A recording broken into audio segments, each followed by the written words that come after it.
શુભ શનિવાર. જે MKBU યુનિવર્સિટીના વિદ્યાર્થીઓ ઘણા બધા પ્રશ્નો કરી રહ્યા છે એ યુનિવર્સિટીના પેપર વિશે હું સંપૂર્ણ માહિતી આજે આપવાની છું. જેમાં BA સેમેસ્ટર 1નું પેપર છે, એમાં 50 ગુણનું પેપર છે અને સમય 2 જ કલાક છે. અમારે HNU યુનિવર્સિટી કરતાં ખૂબ જ તફાવત છે, કારણ કે અમારે HNU યુનિવર્સિટીમાં 50 ગુણનું પેપર હોય છે, તો તેનો સમય 2 કલાક ને 30 મિનિટ એટલે 2.5 કલાકનો હોય છે. આ પ્રશ્ન છે. પ્રશ્ન 1, તો પ્રાચીન ભારતના અભ્યાસના અવશેષી અને સાહિત્યિક સાધનની સામગ્રીની ચર્ચા કરો. એ 10 ગુણનો પ્રશ્ન છે ને અથવામાં એવું છે કે પહેલું સિંધુ ખીણની સંસ્કૃતિનું નગર આયોજન અને બીજું વૈદિક સંસ્કૃતિનું સમાજ જીવન. આ 5 ગુણના 2 પ્રશ્નો છે, તો આ બંને અથવામાં છે. તો આ રીતે જો જોઈએ તો 10 ગુણનો જે પહેલો પ્રશ્ન છે એ લખવો ખૂબ સરળ રહેશે, કારણ કે તેમાં એક જ પ્રશ્ન વિશે આપણે સમજૂતી આપવાની છે, તો આપણે જલ્દી આપી શકીશું. આ 2 પ્રશ્નો નહીં લખી શકીએ. એટલે બને ત્યાં સુધી MKBU યુનિવર્સિટીના વિદ્યાર્થીઓને જણાવવા માગું છું કે તમે પ્રશ્ન 1 જે ઉપરનો 10 ગુણનો પ્રશ્ન છે એ જ લખવાનો ટ્રાય કરજો.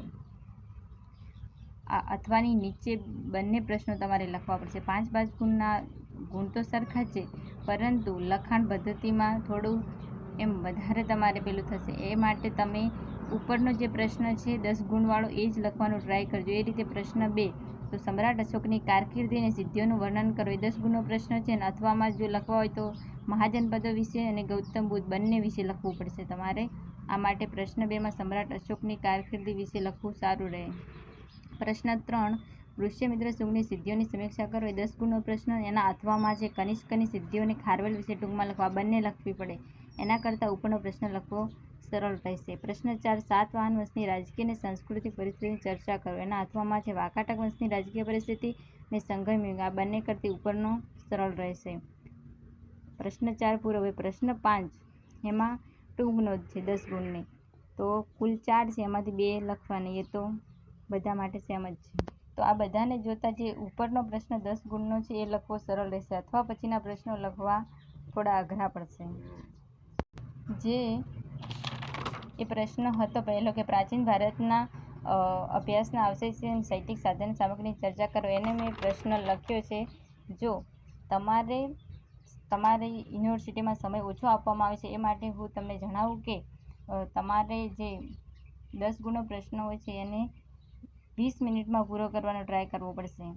એક પ્રશ્ન 20 મિનિટમાં કરો તો 4 પ્રશ્નો પૂરા કરતાં તમને 80 મિનિટ લાગશે. અને પાછળની 2 ટૂંક નોંધ એ 10-10 મિનિટમાં પૂરી કરો તો 20 મિનિટ એટલે 80 અને 20 100 મિનિટ.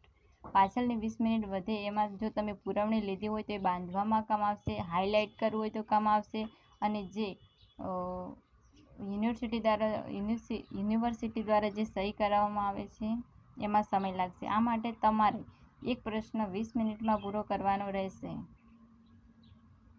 અને તમારે સમય ઓછો હોવાથી 10 ગુણના પ્રશ્ન માટે તમારે 4 પેજ ભરવાના, એનાથી વધારે નહીં, કારણ કે તમે વધારે નહીં લખી શકો, કારણ કે તમારે પ્રશ્નો વધારે છે.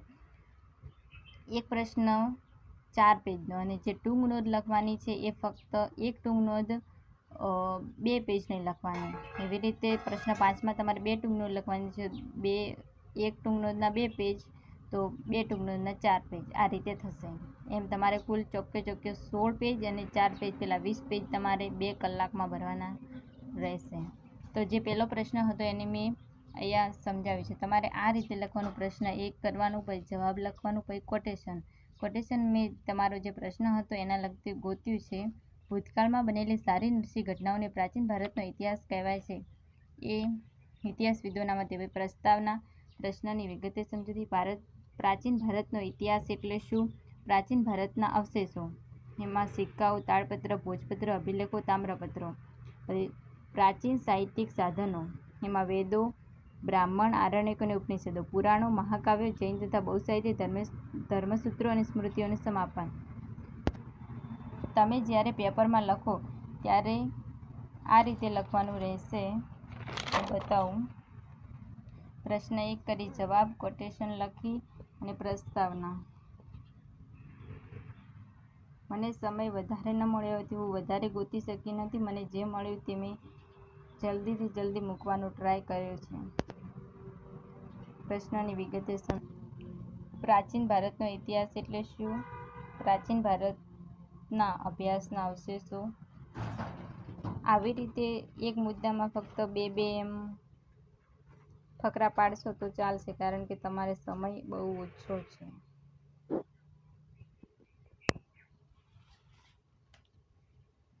નોંધ આ રીતે લખી શકાય: જો કોઈ અંદર માહિતી આપેલી હોય એમાંથી જો સારી લાગતી હોય, અહીંયા અભિલેખો વિશે પ્રશ્ન 3માં જે વાત કરી તે વિશે લખી શકાય. અશોકનો અભિલેખ ખૂબ જ જાણીતો છે. તામ્રપત્રો. પ્રાચીન ભારતના સાહિત્યિક સાધનો. વેદો. એમાં જો આ જે વેદો 4 છે એના બ્લેક પેનથી લખી શકાય, જેનાથી પેપર ચેક કરવાવાળાને ખબર પડે કે તેને આટલું તો નોલેજ છે. બ્રાહ્મણો, આરણ્યકો, ઉપનિષદો, પુરાણો.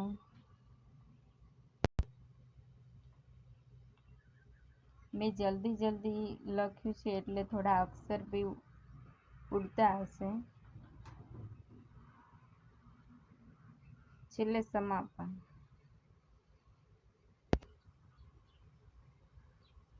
આ રીતે તમે લખી શકો. પહેલો પ્રશ્ન 20 મિનિટ, બીજો પ્રશ્ન 20 મિનિટ, ત્રીજો પ્રશ્ન 20 મિનિટ, ચોથો પ્રશ્ન 20 મિનિટ એટલે 80 મિનિટ પૂરીની. ટૂંક નોંધ માટે 5 લખવાની. એક ટૂંક નોંધ 10 મિનિટમાં પૂરી કરવાની 2 પેજમાં, એટલે 20 મિનિટ એ થાય એટલે 100 મિનિટ થશે. અને 20 મિનિટ તમારી બાકી રહેશે એ તમે પુરવણી જો લીધી હોય તો બાંધવા માટે, સ્ટીકર લગાવવાના હોય તો તેના માટે, તમારે હાઇલાઇટ કરવું હોય તો, અને જે સહી કરાવે એમાં 20 મિનિટ તો તમારે બગડવાની જ છે. આ માટે તમારે એક પ્રશ્ન 20 મિનિટમાં અને એક પ્રશ્નના 4 પેજ, એનાથી તમે વધારે ન ભરતા, કેમ કે તમારા પાછળના પ્રશ્નો છૂટી જશે. 4 પ્રશ્ન તમારા 10 માર્ક્સ માટે ઇનફ છે. ને ટૂંક નોંધ માટે 2 પેજ, એક ટૂંક નોંધ માટે 2 પેજ, 2 ટૂંક નોંધ માટે 4 પેજ. અને જ્યારે તમે પહેલાં લખો પ્રશ્ન 1, જવાબ, કોટેશન લખી, પ્રસ્તાવના કરી, પ્રસ્તાવના લખી, પછી પ્રશ્નની વિગતે સમજૂતી કરી, પછી પ્રાચીન ભારતનો ઇતિહાસ એટલે શું એ સમજાવી અને પ્રાચીન ભારતના અવશેષો લખો, ત્યારે પહેલાં 4 જે લખેલા છે એ લખી દેવાના અને પછી એને સમજાવવાના. ફરી એ રીતે પ્રાચીન ભારતના સાહિત્યિક સાધનો, તો એ જ તમારે પહેલાં પ્રાચીન સાહિત્યિક સાધનો એમ લખી દેવાના અને પછી એને સમજાવવાના, તો તમારે પેજ વધારે ભરાશે. અને 4 પેજ 10 માર્ક્સ માટે ઇનફ છે. અને જે આ પ્રશ્ન અથવામાં છે, જે 5 ગુણ આપેલા છે એના કરતી 10 ગુણનો ઉપરનો પ્રશ્ન લખવો ખૂબ ઈઝી રહેશે. એટલા માટે દરેક વિદ્યાર્થીઓને રિક્વેસ્ટ કરું છું કે ઉપરનો પ્રશ્ન લખવાનો ટ્રાય કરજો, કારણ કે આમાં તમે વધારે તમારે વિચારવું પડશે. 2 પ્રશ્નો લખતા વાર લાગશે. એ માટે એક ઉપરનો પ્રશ્ન લખવામાં સરળતા રહેશે અને એ જ જલ્દી લખાશે. એ માટે મારી નમ્ર વિનંતી છે કે ઉપરનો પ્રશ્ન લખવાનો તમે ટ્રાય કરજો, જો આવડતો હોય તો. પછી જો ના આવડતો હોય તો તમે લખી શકો છો અથવા વાળો.